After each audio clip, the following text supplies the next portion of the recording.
Hello, everyone, and welcome to Rape is Not Part of the Penalty, a discussion of the future of the fight to end prisoner rape. My name is Cynthia Totten, and I'm the Deputy Executive Director of Just Detention International, a health and human rights organization that seeks to end sexual abuse in all forms of detention. My pronouns are she, her, and I'll be moderating today's event.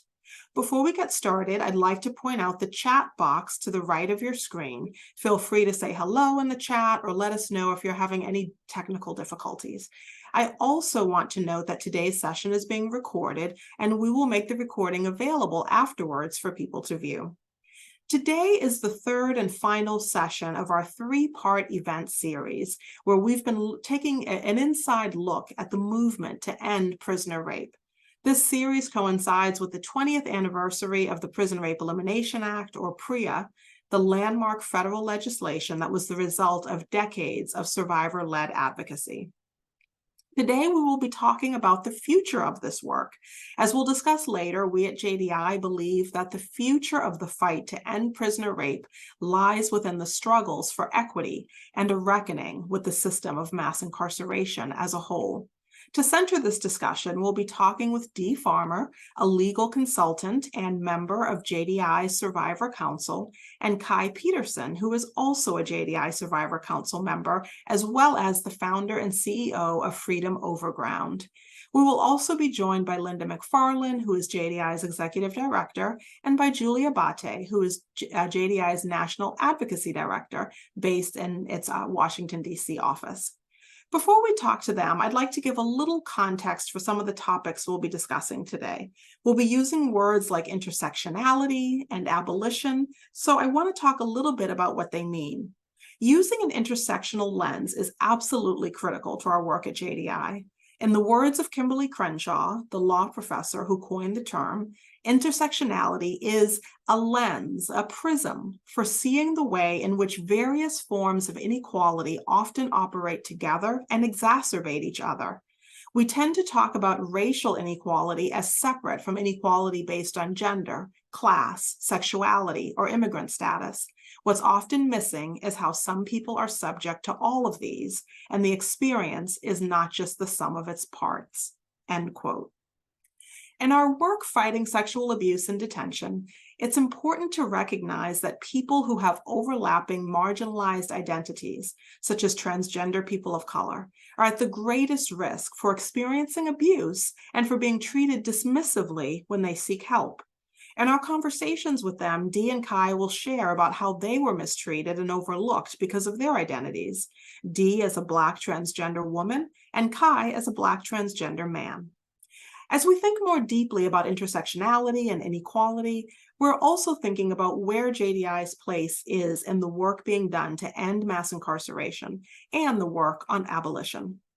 To be clear about what we mean by abolition, the present criminal legal system focuses on punishing someone for a wrong, with little concern for the needs of the person who committed the harm or the loss that the victim has suffered. The abolitionist response seeks to restore both the person who committed the harm and the victim to full humanity, to lives of integrity and dignity in the community. One of the steps in getting there, of course, is to eliminate or greatly reduce the number of detention facilities and replace them with the resources needed for people to heal and thrive. And I'd like to acknowledge there the work of the Prison Research Education Action Project, which authored the book, Instead of Prisons, a Handbook for Abolitionists, which really offered very nicely the analysis that I just laid out around abolition. JDI's foundational principle amidst all of this will always be that rape is not part of the penalty, meaning that as long as there are prisons and jails, we will fight to make sure that people who are inside are safe. Today, in our conversations with Dee and Kai, we will talk about what abolition means to them and what it looks like to fight for the safety of incarcerated people within an oppressive criminal legal system. These are challenging topics and may lead to a lot of questions, which we welcome. There will be a Q&A later in today's session, so feel free to type in your questions in the question box or on your screen to the right. You can ask questions at any time, and we'll pose them to our guests during the Q&A. Now, I am so honored to welcome the incredible Dee Farmer. Dee is a legal expert and consultant. She's a legend in the transgender rights movement, and in fact was the first transgender plaintiff to bring a case before the United States Supreme Court. In the precedent-setting Farmer v. Brennan case, the court ruled that incarcerated people have a right to be protected from harm and that prisons are responsible for their safety. Dee's current work focuses on helping incarcerated people seek judicial relief and establishing reentry programs, including housing for transgender and lesbian, gay, and bisexual people upon their release from prison. Dee lectures at law schools, legal conferences, and community events about transgender rights. In fact, Dee and I were actually on a panel that she put together last fall at Georgetown Law School. And Dee is also a legal consultant for the National Center for Lesbian Rights and gay and lesbian advocates and defenders. Welcome, Dee. Hey, Cynthia, so nice to see you again. Absolutely. And Dee, we'd love to be able to see you. Do you think you can turn your camera on? Or maybe Jesse can help us with that? My camera is on. Oh, okay. Okay, maybe there's just a technical difficulty there. So let's get into it. What I'd love to do is just ask you, if you're comfortable, to share a little bit about your experience in prison and the mistreatment or harm that you suffered while you were behind bars. Sure. I apologize. I don't, my camera is on, but I can't see. Um, I, the harm I suffered in prison, of course, as everyone know, if they have read, Farmer versus Brennan, Farmer versus Brennan stems from me being sexually assaulted in a maximum security penitentiary. Um, I went into federal prison at the age of 18 or 19. And at that time, it was in the early 90s, late 80s. The term transgender was not heard of. And transgender individuals, especially inmates, were not accepted within the prison system. And so I suffered all kinds of discrimination and abuse, physical as well as mental. And eventually, a lot of retaliation in the form of disciplinary reports, bogus disciplinary reports that landed me in the federal penitentiary, maximum security penitentiary, where I was sexually assaulted. And from there, that sort of accumulated into a continuous fight for the betterment of inmates in general, but gay, lesbian, transgender people in particular. Yeah, absolutely. And it's such an important legacy. And I remember when I first got to meet you, and after knowing the Farmer v. Brennan case, I was just so kind of honored and humbled to get to know the person behind that very important piece of litigation. So I'd love to hear, if you can, a little bit more about how did the case come about? How did you end up having your case go all the way to the Supreme Court? If you can talk a little bit about that. And how does Farmer v. Brennan play a role in your advocacy today? Sure, Cynthia. As I said, I went into the federal prison system. I was actually 18 years old. And, when I first went in, went in as a transgender individual. And I was so taken aback by the lack of dignity. When you first enter into the prison, you're immediately strip searched before you are allowed into the population.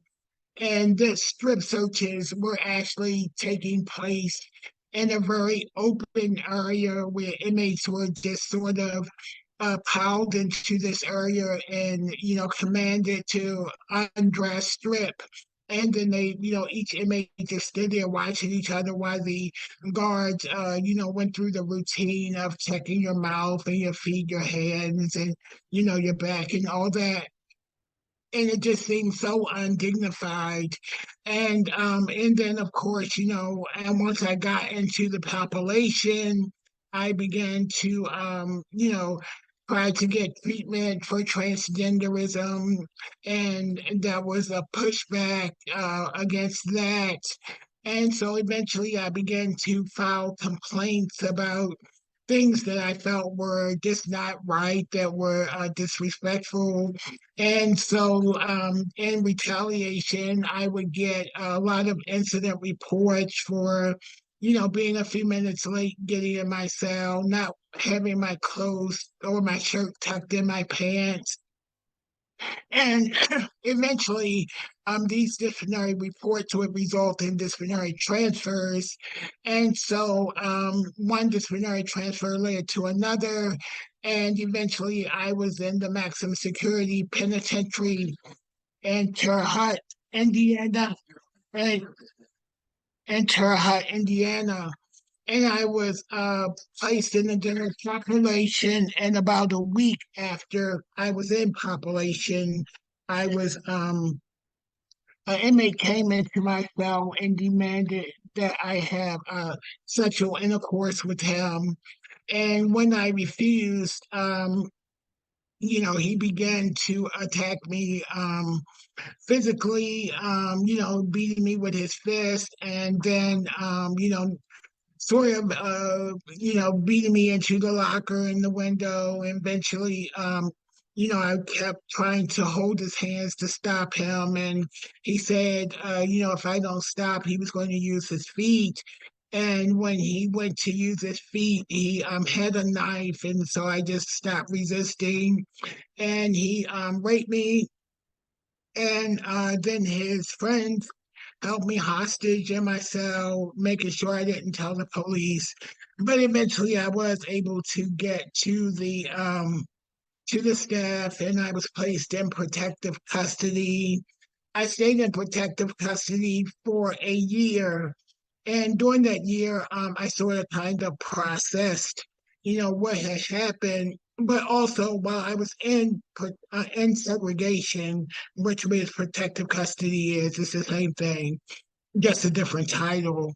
And I began to see that many young inmates, many gay inmates, many transgender inmates would come into the segregation area, and that they would all come in for having suffered some type of abuse. Some of them were being prostituted within the population, some were being assaulted, just different things taken advantage of. And so I was in the protective custody unit for a whole year. And the only way you really got out of your cell was to go to the law library. And so that was sort of like my getaway. Every morning around 7:30, 8 o'clock, I would go in the library and I would stay there until, the time for count, which was 4 p.m., unless another inmate wanted to use it. And I just really was there just pulling books. I found the cases interesting. And finally, when I got transferred from Terre Haute and was in a different environment, I decided that I was going to file a lawsuit because I felt not so much for myself to get any type of any type of get anything out of the lawsuit, because as far as I was concerned, had processed the rape and was ready to move on. But I felt that there were so many inmates that I had left behind, and so many inmates that would come after me that would suffer the same type of abuse, that I felt it was necessary to take this step to file the lawsuit. And I filed it in Wisconsin because it was the warden in Wisconsin that had ordered me transferred to Terre Haute, knowing that Terre Haute was a maximum security prison. And once I was, once I was, once I filed the lawsuit, the judge dismissed it within 2 weeks. And I filed an appeal. They dismissed the appeal within a number of months. And then I filed the petition to the Supreme Court, and it was maybe 6 months or 5 months before I had any idea that they might accept it. They sent a letter to the clerk asking for the entire record. And at that point, I knew that they were looking seriously at the case. And I asked the ACLU, who I had been working with, to write the court and tell them they would represent me. And maybe 4 or 5 weeks thereafter, the ACLU informed me that the court had accepted the case. Wow. That is an amazing legacy, Dee. And I just want to thank you for sharing your story. There were so many things that you went through, not just all of the abuse itself, but even some of what you described in terms of the indignities, right? Those indignities of being searched in front of other people and made to be unclothed in front of other people. And then, of course, after the rape, after having gone through all of that, to then be in isolation for a year, it's just kind of an untold level of trauma, that you went through. And we thank you for it, though, because as you said, you were thinking a lot about others, right? And not necessarily about yourself. So I just want to give a little bit of recognition here, because your case is where we got our tagline, right? So JDI's tagline, rape is not part of the penalty, and the name of the webinar today is in fact from your case, Farmer v. Brennan, from the written opinion. And here on the screen, you can see the Supreme Court decision in your case. And again, where it states very clearly, and this is something that we all work for every day, and I know you're right there in the trenches with us, working every day to kind of fulfill this this mandate that sexual abuse is not part of the punishment for any crime. So we thank you for that.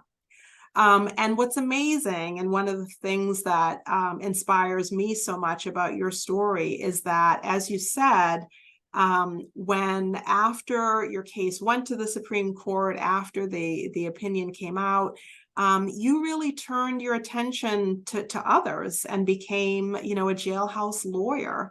And if you could say just a little bit of about what that was like, to really be using your skills to help others.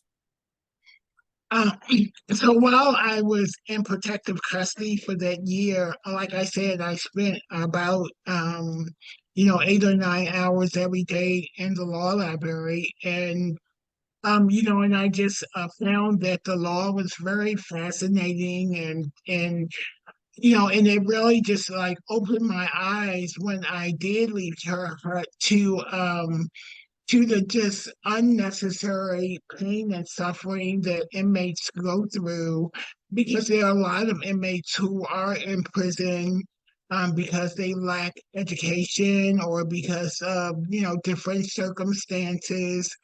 And prison doesn't really solve those circumstances, or it solve the problems that brought them to prison.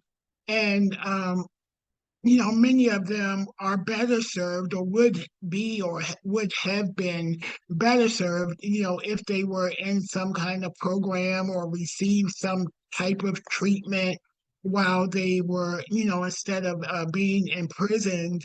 And so, I just, whenever people just started after Farmer versus Brennan, people would just come to me to ask to help work on their cases. And at one point, it became so overwhelming that I started reaching out to different lawyers and attorneys and professors. And I would just call people, lawyers or professors whose work I have read. And at that time, it was only collect calls. And so I would call them collect. Many wouldn't accept my call, but a few would. And and I began to get assistance with different cases and in that manner. And then actually I formed a relationship with the dean at the University of North Carolina, and he actually began to send law students into the prison to help me like coordinate cases and coordinate, like very complex constitutional questions about prisoner rights that he would assign to his class to research. And so that is pretty much how, I began to get on the road to jailhouse lawyers. I mean, to being a jailhouse lawyer. And from there, I felt that, it was important to try and change, prison policy, the way the inmates are strip searched, policy regarding medical treatment for transgender people, just different policies about inmates getting assistance with their legal work. And so, that was pretty much what consumed my entire incarceration. And that's pretty much, the amount that I've continued since being released from prison. Wow, that is just incredible, Dee. I never get tired of hearing about that and your advocacy and how incredible it was that you were doing so much for others while you were inside, even after everything that you had been through and continued to go through until you were released. So I'm so proud to be working in this movement with you, and thank you for sharing today. Now I'm going to bring on my colleague, Linda McFarland, who's JDI's Executive Director, and she will be our next guest. Welcome, Linda.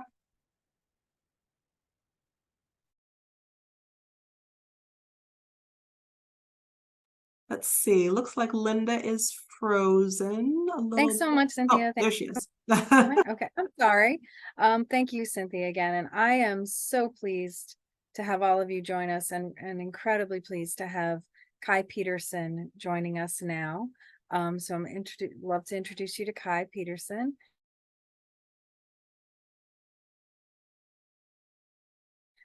He is a member of JDI Survivor Council and founder and CEO of Freedom Overground. It's an organization that works to ensure the safety and dignity of incarcerated and formerly incarcerated transgender folks. The link to the organization, if you'd like to learn more about it and support it, is in the chat there. They provide support and advocacy for incarcerated and formerly incarcerated trans and gender non-conforming folks.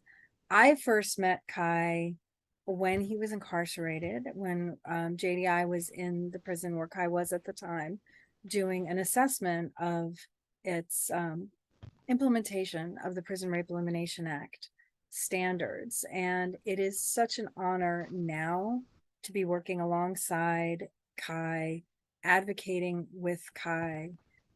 While Kai was behind bars, he fought for trans prisoners' rights to medical care and other dignity. We heard Dee talk some about searches and other issues that come up for trans folks, and Kai worked on all of that while he was still incarcerated. And he was one of the first men in Georgia to receive gender affirming care while he was incarcerated, which again goes on to, as again Dee described, anytime advocates inside do this sort of work, it benefits all the others that come after them.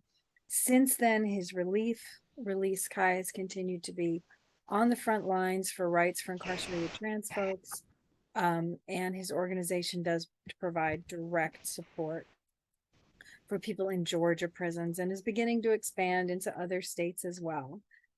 So welcome, Kai. Is Kai able to join us on screen? Sounds like we're having a little technical difficulty there as well.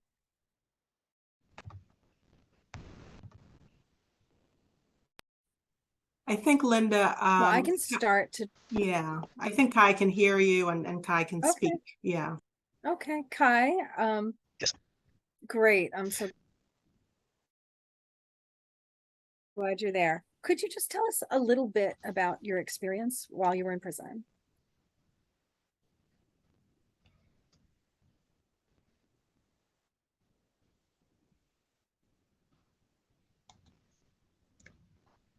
Kai, if you're speaking, we can't hear you. No, I haven't started. I'm sorry. I think the question. Oh dear, I think Kai's having a difficult connection. So I'm wondering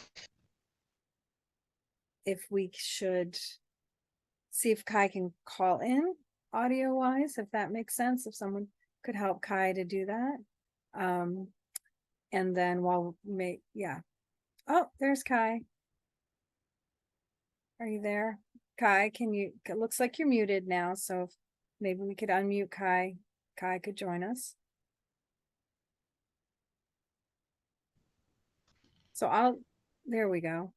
Kai, can you hear me?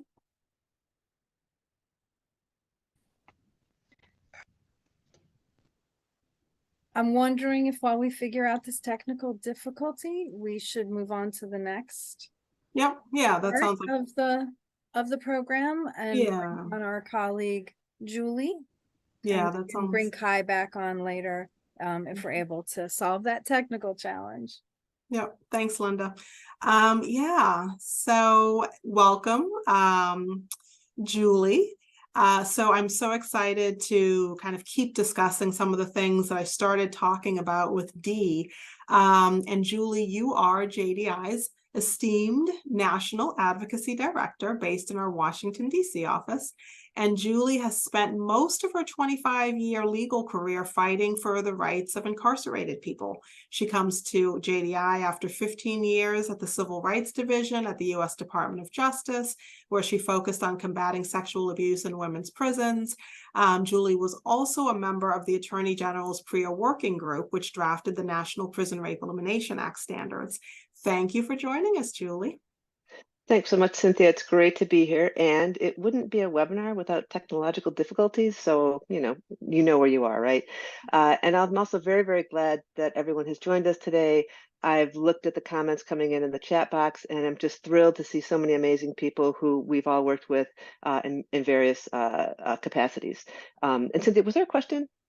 Oh, yeah, I hadn't asked it yet. Okay, great. Sorry, I want to make sure I didn't jump ahead. No. So you, of course, played a role in crafting the PREA standards. And of course, we at JDI knew you and we got to all kind of work together with you years before you actually came and joined us here. So I'm especially interested in your take on what the challenges are with regard to PREA. Where do we need to focus our efforts around the Prison Rape Elimination Act, or PREA, and sexual safety going forward? Yeah, so thanks, Cynthia. And just a brief background of what PREA does and doesn't do. It provides a few prohibitions on what you can't do regarding incarcerated transgender folks. The first one is that you cannot conduct searches solely to determine genital status, and I'll put that in air quotes. It's from the standards. You cannot house people solely based on their transgender identity, unless there's an existing consent decree that's overseen by a court to provide those safeguards that we need. And that you can't make housing decisions based solely on genital status either. So there's a whole lot of emphasis on genital status. And as we all know, genital status does not determine gender, right? And so then what else has to be done? Once we know these prohibitions, these bare minimum safeguards for folks in custody who are transgender, what do the PREA standards require? And again, the requirements are pretty minimal, but they give us what we need to be able to work with to help systems increase sexual safety and general safety for transgender folks.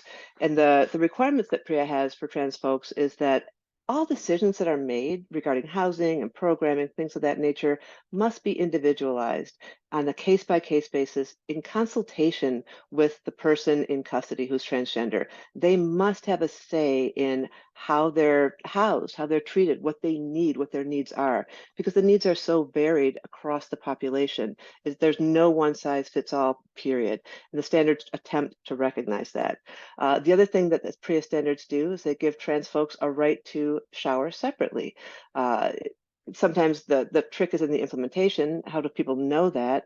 And is the separate showering option really a viable, non-stigmatizing opportunity, or is it at 2 a.m. or announced with, some sort of anti-trans commentary, right? It has to be done in a dignified way. Along those lines, staff must be trained on how to professionally communicate with LGBTI folks. That would include a discussion on proper pronoun usage, and at a minimum, avoiding intentional misgendering, which, under the PREA standards, actually constitutes sexual harassment when it's done repeatedly and intentionally. The other thing is that we require the staff to be trained on professional communications with LGBTI folks, on respectful searches, and on the dynamics of sexual abuse in custody. And as we know from the BJS research from the Department of Justice, trans folks are disproportionately just targeted for sexual abuse in prisons. And the dynamic of that often stems from staff attitudes. So the standards give us some basis for saying you can't do this and let's help you do that. They don't give us the answers, they give us the framework. And so using that framework as kind of a leverage to get in these systems and help them fulfill the true mandate of PREA, which is sexual safety for all. The key is really working with facilities and staff to gain an understanding of what's needed and why it's needed, how it enhances safety, not just for trans folks who are locked up, but for the facility overall. So that's what the standards give us. And always, the trick is in the implementation, which is why it's so important to really get in these facilities, talk to the staff. What are your difficulties? What are your concerns? What are your preconceived notions? How can we help? How can we show you that these things that we want you to do to put these safeguards in for trans folks will enhance overall facility safety, in addition to protecting the individuals who are locked up? Oh, that is super helpful, Julie. Thank you for laying all of that out. The thing is that we know that the rights of transgender people, whether in prison or even more broadly in our communities, have been under severe attack in the past, recent years. And I wonder if you could say a little bit about the legal landscape and what that looks like right now. Yeah, so the legal landscape, strictly speaking, of the courts, it's good. The legal landscape is good. The problem is the politicization of transgender people and transgender bodies. And that's often just a reflexive yes, no, good, bad type of sentiment, depending on what side of the spectrum you're on. And it's really, really harmful to trans folks. And it's interesting because as political views shift and as rights are taken away from transgender children and transgender people in the community, we maintain the safeguards for trans people in custody because of because of the Eighth Amendment, because the Supreme Court has recognized that rape is not part of the penalty. It is not anything that transgender folks need to endure in prison. And so we've got those safeguards that we still have. The problem is with the political climate, it trickles down to staff, right? And so that makes our work in kind of bridging the gap between reality and the fear mongering even more important to understand and to help bridge that gap with the corrections folks. And so courts are also ordering gender affirming surgery for folks who are incarcerated. And so some transgender prisoners will enjoy more rights than children who are in certain states, which is mind-blowing. And that's all thanks to Dee and her advocacy and the advocacy of others on this call and in this webinar.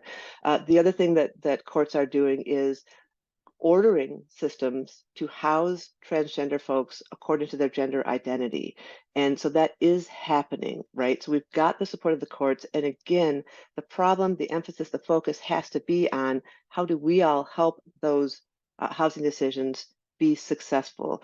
Because if you're not prepared to house trans folks according to transgender identity, then things can either intentionally or inadvertently go horribly awry if the staff and the receiving facility, the folks who are locked up in there, aren't prepared and don't have an understanding or have been subject to threats or fear or misinformation about what's going to happen when trans folks come into custody. So again, Dee Farber is a legend in the transgender community, in the activist community, and without fail, without exception, in the legal community too, because Dee, you've done what like 99.9% of attorneys haven't done, and that is to be so completely successful in the Supreme Court to even get there in the first place. And so it's like an amazing example of the outsized impact that one person can have, who's dedicated, committed, and able to continue this fight, this fight, this struggle, and this education. And so imagine if each one of us on this call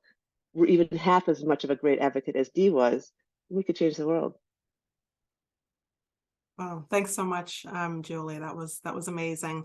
And I wonder if what we could do now is, you were mentioning Dee. Dee, could we actually invite you into this conversation?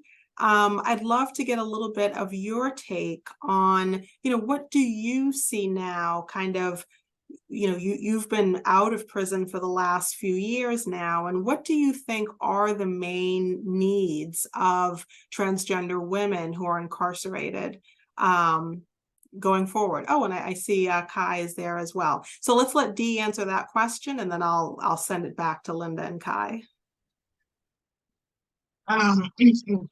Yeah, I think that going forward, what is really going to be, or what is important for transgender women, I think, as well as for transgender men, is treatment that helps them to re-enter that first helps them to re-enter into the community as soon as possible, but also that helps them to get, what they need to recover and be successful in the community, once they are released. And so recently I was helped to co-author a chapter in a 3-part book called Correctional Psychology, that is targeted to psychologists that work in the prison system. And what I tried to emphasize to them was that when you are in prison, people come to prison, especially transgender or LGBT people, because of a myriad of problems that that the system or the law does not require that they get treatment for. And so I think as advocates that, we as advocates need to do all that we can to push for them to get that treatment, even though the law doesn't require it, but that humanity requires it for them to be whole human beings and to be successful in this life. Yeah, thank you so much for lifting that up, Dee. That's really important. So Linda, could I invite you back on now, and you and Kai can resume your conversation? Thank you. All right, great. Thank you. Hi, Kai. Welcome back. Welcome in. So yeah, we've heard Dee's shared about what her experience being incarcerated, what we all can learn from that around the experience of incarcerated transgender women and what support's needed and what advocacy is needed. Could you tell us a little bit about your experience and what we can learn from that about the unique needs of trans men who are incarcerated? And yeah.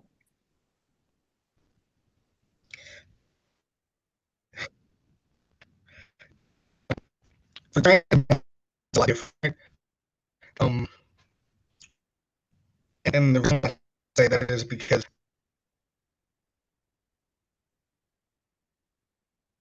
not only do we support as for Seems like we hormones, still have a bad but we also connection. have. I'm sorry about that. That's Okay, can you hear me now? Yes, yeah, we heard that. Thank you. Sorry, everyone, we're struggling with the connection right today. I apologize for that. Okay, so I think I'll try to slow it down. Okay. But Sounds good. some of the issues that we have, as trans men, within the prison system is between the hormone replacement, and just being seen and treated as actually a person. I was told that there is no such thing as a trans man. Um, so you're not my access to hormones, and even any type of therapy, clothing, they denied my access to anything because they did not believe that trans men exist. They're still very questionable in the existence of trans men. They believe that trans women exist, but trans men is not a thing. And I'm from the deep south, so it's really, really hard down here. I can't really say about anywhere else. I can speak about here because that's where my personal experience happened in Georgia. Yeah, that's what I remember. And as I said earlier, I met you while you were incarcerated. And when I spoke with you, and we had an hour together or so at that time that I think was pretty memorable to both of us. I was so impressed with your willingness, even at the time you were in some deep distress, but your willingness to speak out and be willing to share what was going on for you so that we at JDI could then work with the facility to help them understand what the real experiences were. And what I remember, again, similar to what you're saying, is that there were all sorts of challenges with getting just basic proper medical care. And even when you did get the medical care, you often had providers who did not, as you say, believe that trans men even exist, and so would make very harmful and hurtful comments to you even as they were administering the medical care. I recall you telling me that the nurse who would give you your hormone shot, once you finally did get hormone shots, would tell you that it wasn't God's plan for you. And again, to just think about how that would feel to be finally getting medical care and to have a provider who clearly didn't want to be providing it. I also recall challenges around just basic things that you need for dignity and to be able to express your gender in a way that feels right and real for you, around simple things that should be simple, like undergarments and deodorant that is not secret deodorant for ladies, right? That's sort of the getting canteen that's appropriate. And as well as use language, Julie mentioned earlier, language that's respectful around your name and pronouns, or at least using gender neutral language, as opposed to sort of intentionally misgendering you. And there were all of those things. And what I recall is that sort of that combination of things that was day-to-day experiences really had, it was a traumatizing impact on you. And so I know that you've done a lot of work around helping others based on your experiences and what you've learned from others to get help. And I see earlier Cynthia mentioned abolition work, and I know that you have too, and that's something that you're passionate about. Could you tell us a little bit about what that work, that abolition work, means to you and how that connects with prison reform and the kind of work that we do together?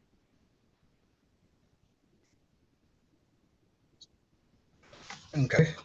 I'm just probably say this a lot, but if it wasn't me, I really don't think I would be as hard as I am in this work today. Because from our first interaction at that person, you came and did an interview, it just changed the way that I looked at asking for help or speaking about something that was going on with me. Because you made me feel so comfortable that I was able to express myself. And I'm very thankful for that. And we solved the problem that I had just getting to the interview. So but, the way that I look at abolition and things put in place, for instance, the jails and prisons, centers, all of these are supposed to be places that replace people. And to me, I don't see that happening with a lot of people that go inside of those institutions.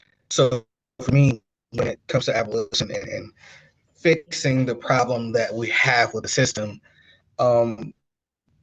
it first starts with us. And when I say us, I mean the members, the abolitionists, the people that want to help, the people that are inside. The only way we can do that is actually by going into those places, speaking to those people, seeing what their unique needs are, because each person is not going to have the same need. Each person is not necessarily facing the same issues. It's just really figuring out what it is that needs to be done, coming up with the plan, because it's a lot of things that I feel are the way that the system is here. It's designed to do exactly what they designed it to do, and that's to keep people incarcerated. Great. Thank you Because so there's a much. very high rate. So yeah, Kai, I think, thank you so much. I think we were able to get some of that. I'll just sort of maybe summarize that what I heard you saying was that when, you know, when we met and I was able to interview and you were able to share what needs you had, part of what that was, part of what happened there is you had a safe space in that moment to express the fullness of your needs and to be to be seen and heard as a real person. And then what we at JDI, what I was able to do was follow up with the facility and express your real concerns, and help push to get some action around them. And then you continue to do that work as well. And what I heard you saying about the connection between abolition work and works around prison reform and sort of work that we all do together to help make sure people who are incarcerated now are safer, is that the real wisdom about what's needed is with the people who are inside experiencing the challenges, the problems, the harm, and learning from that, just like you and Dee did. And so that we need to make sure we remember the people who are inside now, and we also need to provide them help, care, concern, support, and advocate for them so that they're in a space then to be a part of this movement and this work, because they have the answers and they can't be there without the kind of support that you and Dee both have received and also provide to others. I hope that was a good sort of summary of what you said. So for folks who couldn't hear in some of where your sound was going in and out, but I do want to share a piece of your artwork that I think really is a perfect encapsulation of your work. And we'll just for a moment, if we can get your sound back, could you tell us a little bit about what this piece of art means for you? Okay. This particular piece of art is something that I posted on my Patreon. And at the time that I done this painting, I was just feeling a lot of different emotions. I just came home. I was trying to figure everything out, get used to, just being in society. And I felt so much negativity from people that I didn't know. And in my mind, I was thinking like, it should be more about love and not hate, because if we have hate in our heart and if we express hate toward each other, then we're not going to get anywhere. So to me, at that point in time, I wanted people to understand that we have to love more. Yeah. And not just love ourselves, but love our neighbors. Yeah. And if we put more love out, then that's what we're going to get back in, because that's the energy that we're putting out into the world. Thank you. Thank you so much, Kai. That's beautiful. And I couldn't agree more. And I want to thank you for sticking with us with the technical difficulties and for sharing your art and your thoughts about it. And I'm going to pass it on back to Cynthia now.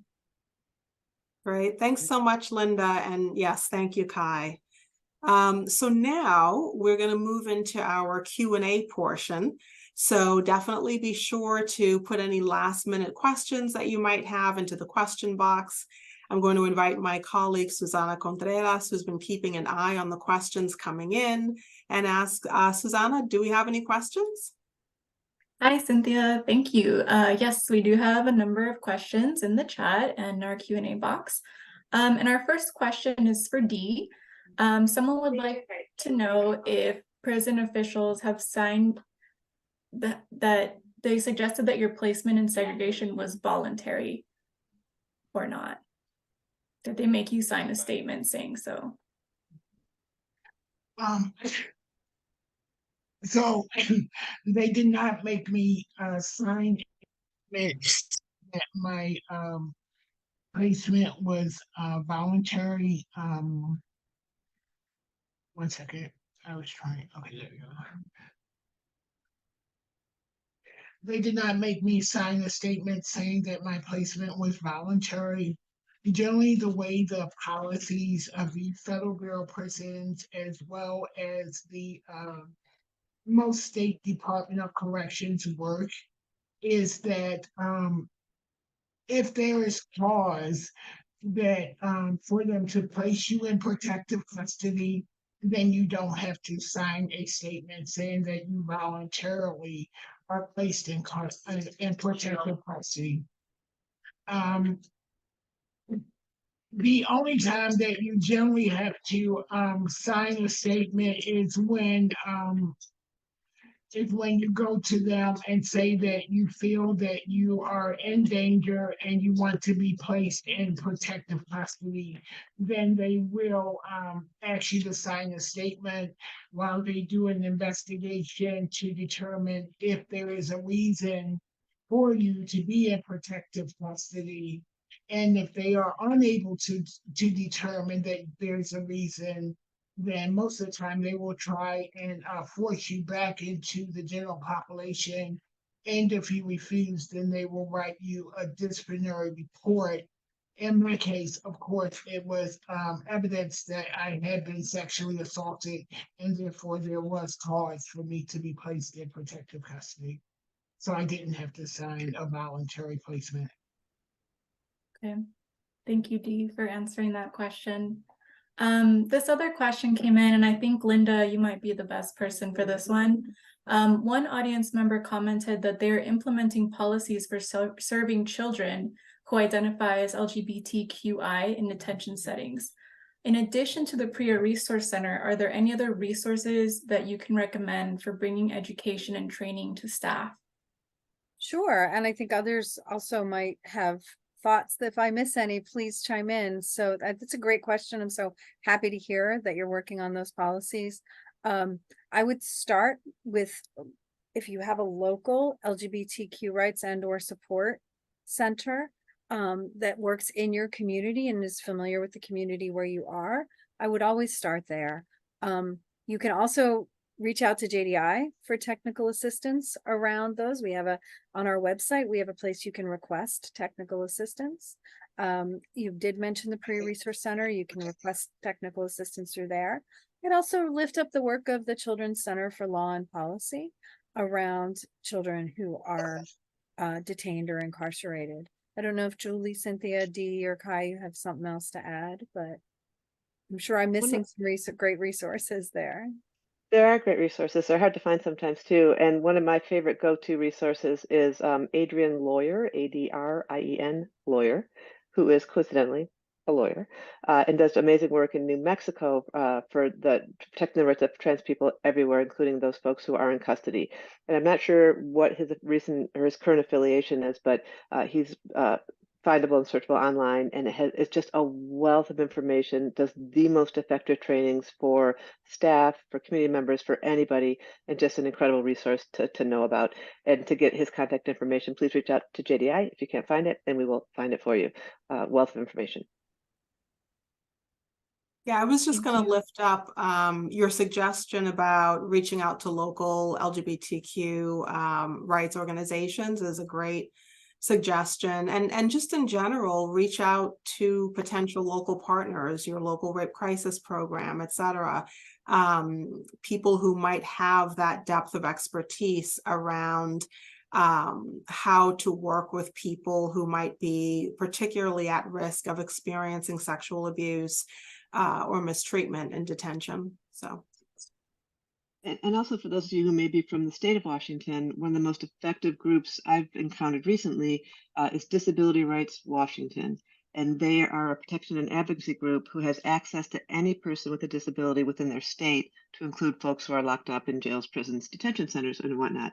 And they're just incredibly reasonable, informed, and effective advocates, again, across all spectrums in that. And if you're not in Washington, then if you contact them or us, we can try to hook you up with an active P&A organization in the state that you may be coming from. But those are great places to start as well. Not all protection and advocacy groups have embraced the incarcerated population, but those who have are amazingly effective in their efforts to increase safety and increase dignity and respect, and just do great things for incarcerated folks, including transgender folks. Thank you all so much. So this last question came in for both Dee and Kai. If there is one thing that you would want prison staff to know about keeping trans people safe, what would it be? What's the most important thing that staff can do right now? Dee, would you like to start? Sure. I think that the most important thing that prison staff can do is to be conscious of the housing of transgender people. I think that most prison systems assign transgender people to housing, including cellmates, just without any particularized scrutiny. And I think that that in and of itself has caused a great deal of abuse to occur to transgender inmates. In addition to that, I think that prison officials need to develop a system where a transgender person who has a concern, as someone in the prison administration, maybe a psychologist or a counselor, that they can actually go to and express their concern, because many times transgender people disfavor bringing their problems to prison administrators or prison staff, just because of the negative responses that they receive in general from them. Thank you. Kai, would you like to add anything to that? Yes, I would just like to add maybe one or two things. I would say the first thing is, I think that the prison staff should be more knowledgeable about transgender people and the issues that we face. That way, when things do arise, that they're in a much better position to help us, because they have an understanding of us and what we're going through, and they will better be able to handle the situation without making someone feel uncomfortable or unheard or seen when they have something going on. So it will make it to where we feel a little, well, the people will feel more as if they can trust that staff person if an issue does arise. Because that's the biggest issue, their lack of knowledge of transgender people and the issues that we face while incarcerated. Thank you so much, Kai. So I'm Along gonna those hand it over. lines, if I could Oh, just sorry, jump in Julie, real go ahead. quickly, and I just would like to amplify the issue of staff behavior, because one of the dynamics of sexual abuse of trans folks in custody is the fact that staff often facilitate sexual abuse by other incarcerated people. And the mere fact of staff modeling respectful communication, and at a minimum, not vilifying and otherizing, right, trans folks, to say, hey, everybody, it's okay if these people, if they're the, whatever, go have at them. That is just key. So staff involvement, staff support, and staff understanding. Without the participation and buy-in of staff, nothing in prisons will change, because those are the folks who are implementing the PREA standards, the standards we want them to implement, all these sexual safety measures. Staff is key. So meeting staff where they are, bringing them along and showing them how to do this properly to provide maximum safety for folks in their custody. Totally. Thank you, Julie. So in the interest of time, we'll have to cut our Q&A short, but I just want to mention that if we did not get to your questions, please email us at communications@justattention.org. I will drop that in the chat, and I'll hand it back to Linda. Thank you so much, Susanna. And yeah, thank you everyone for joining us today for what I hope was a really thought-provoking final part of our 3-part series of events on the past, present, and future of our movement and sexual abuse. And on this, the occasion of the 20th anniversary of the Prison Rape Elimination Act. Thank you everyone again for sticking with us through some of our technical difficulties. I hope you were still able to enjoy the event and get information that again will be helpful and help us all think about how we can continue to work together to end sexual abuse in detention. And speaking of that, if you want to learn more about JDI's work or get involved in JDI's work, please, you can go to our website and sign up for our email list. Amongst the actions that we have going on now are working on the passage of the Sexual Abuse Services in Detention Act. I want to remind everyone to take that action right now by going to our website and urging your senator to sponsor it. The passage of the Sexual Abuse Services in Detention Act, or SASIDA, would dramatically change the landscape for services for people who are incarcerated, lead to a dramatic expansion of resources available for rape crisis services in federal, state, local detention facilities. You can write to your senator by clicking on the link that's in the chat. And I also want to thank our incredible speakers today, Dee Farmer, Kai Peterson, Julie Abate, and Cynthia Totten, and all of you again for joining us, being supporters of our work, of our mission to end sexual abuse in a form of detention, and for insisting that incarcerated people receive dignity and are safe. Thank you all so much.